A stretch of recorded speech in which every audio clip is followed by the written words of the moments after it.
Job and academy study tutorial পক্ষ থেকে সকলকে জানাচ্ছি সালাম এবং অভিনন্দন। আজ যে বিষয়টি নিয়ে আমি আলোচনা করব, এই বিষয়টি অত্যন্ত গুরুত্বপূর্ণ এসএসসি শিক্ষার্থীদের ক্ষেত্রে। এটি হলো সামারি। একটি সামারি দিয়ে কীভাবে তোমরা সকল সামারি আনসার করতে পারো, এই ভিডিওর মাধ্যমে তোমরা তা জানতে পারবে।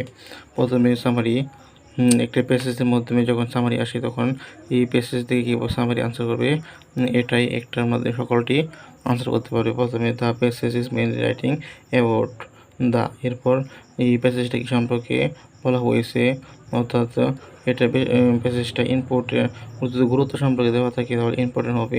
ইফেক্ট সম্পর্কে দেওয়া থাকলে প্রভাব সম্পর্কে বা অভিশাপ সম্পর্কে ক্যারেক্টারিটিস, কারো চরিত্র সম্পর্কে দেওয়া থাকলে হবে ক্যারেক্টারিটিস অফ, এরপর মূল ভার্ব, প্যাসেজের মূল ভার্ব যেটা আছে এই মূল ভার্ব বসিয়ে দেবে। Obviously, it is a fascinating and gripping issue which cannot go without our deep attention. এরপর দ্বিতীয় লাইনটি লিখবে, দ্বিতীয় স্টার সিনের অংশটুকু লিখবে। এরপর প্যাসেজ থেকে 3 থেকে 4 লাইন লিখে নেবে। এরপর প্যাসেজটি যদি পজিটিভ সাইডের হয়ে থাকে তাহলে এই লাইনটি লিখবে।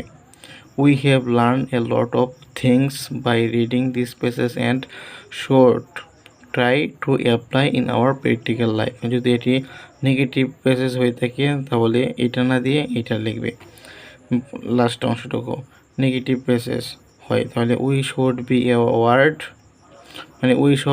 aware, about it and should take necessary step to check it, but have to control, check বা stop it. এই বলে আমার ভিডিওটা শেষ করছি। আবার তোমরা যদি এ ধরনের ভিডিও পেতে চাও অবশ্যই চ্যানেলটি সাবস্ক্রাইব করে রাখো, লাইক করো এবং তোমাদের বন্ধুদের সাথে শেয়ার করো যাতে তোমার বন্ধুরাও এই ক্লাস থেকে উপকৃত হতে পারে।